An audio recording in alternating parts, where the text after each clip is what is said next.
جہاں بھی ہو وہیں سے جو صدا سرکار سنتے ہیں. ہمیں بعض اوقات اپنے والدین کی باتیں بور لگتی ہیں. ہمیں لگتا ہے وہ ایک ہی بات بار بار کرتے ہیں لیکن وہ بات وہی کرنا چاہتے ہیں. اور اگر اس میں شرن کوئی کا بات نہیں ہے کہ اگر غیبت وغیرہ کا معاملہ ہے یا کوئی ایسی بات ہے تو وہ پیار سے موضوع چینج کیا جا سکتا ہے. لیکن ان کو اپنے بچپن کے واقعات، اپنے بہت سارے ہمارے بچپن کے واقعات انہیں یاد ہوتے ہیں، سنانے ہوتے ہیں، اور ہم کہتے ہیں کہ جناب بار بار ایک ہی بات کرتے ہیں. اور بعض اوقات ہم ان کے ساتھ ہم بات بھی کرتے ہیں نا امین بھائی، تو وہ جنریشن گیپ اتنا ہے کہ ہم ابو کو بتا رہے تھے پتہ ہے آج امریکہ میں کیا ہوا، تو نیا راکٹ اس نے لانچ کیا ہے، تو جناب وہ فلاں جب وہ نیا فون آ گیا ہے تو اس کی اتنی ریم ہے تو اس کی اتنی، تو وہ ان کے مطلب کی بات ہی نہیں ہے. ہم ان سے ان کی مطلب کیا. اچھا اس کے لیے سمجھنا یہ ہوگا.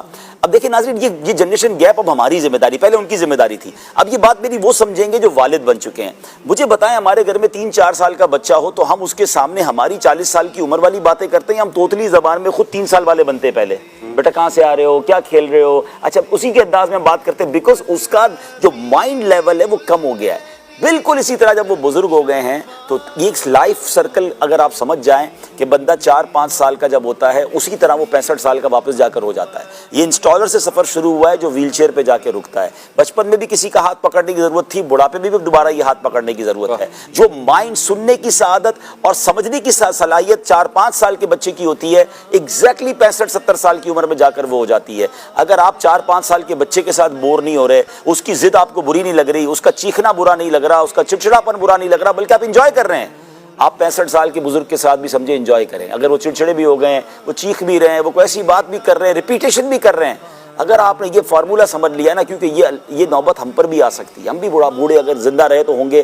ہمیں بھی بڑھاپے میں کسی کے سہارے کی ضرورت ہوگی. ایگزیکٹلی آپ اپنے بڑے بزرگ کو ایک بچے کی طرح ٹریٹ کر لیں. بچہ ہمیں تھپڑ بھی مار دیتا ہے، آپ نے دیکھا ہوگا، ضد کرتے کرتے وہ دھکا دے دے گا، ہم پھر بھی مسکرا رہے ہوتے ہیں. والد صاحب نے کوئی جملہ کہہ دیا، ماں نے کہہ دیا، ان سے لڑنے لگ جاتے ہیں.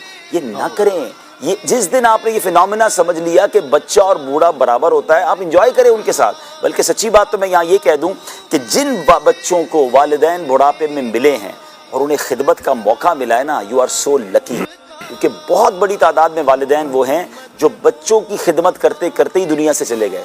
بچوں کی باری تو آنے ہی نہیں دی، ہمیں تو موقع ہی نہیں ملا ان پر خرچ کرنے کا یا ان کی خدمت کرنے کا. انہوں نے ہی ہماری خدمت کی اور چلے گئے. اگر آپ میں سے کسی کو یہ موقع ملا ہے کہ ان پر آپ خرچ کر پا رہے ہیں یا ان کو ڈاکٹر کے پاس لے جا رہے ہیں، ان کے پیر دبا رہے ہیں، ان کو کھانا کھلا رہے ہیں، یو آر سو لکی. آپ نے وہ حدیث سنی ہوگی نا جس کا مضمون ہے کہ جو بچہ محبت سے والدین کو دیکھے اسے مقبول حج کا ثواب ہے. ہم نے یہاں تک تو سنا ہے، اس کے آگے سنیے، جب دیکھنے پر حج کا ثواب ہے تو خدمت پر ثواب کتنا ہوگا، خرچ کرنے پر ثواب کتنا ہوگا، اور ڈاکٹر کے پاس لے جانے کا ثواب، یہ تو صرف محبت سے دیکھنے پر حج کا ثواب ہے. تو اگر آپ کو یہ مل رہی ہے چیزیں اور آپ لکی ہیں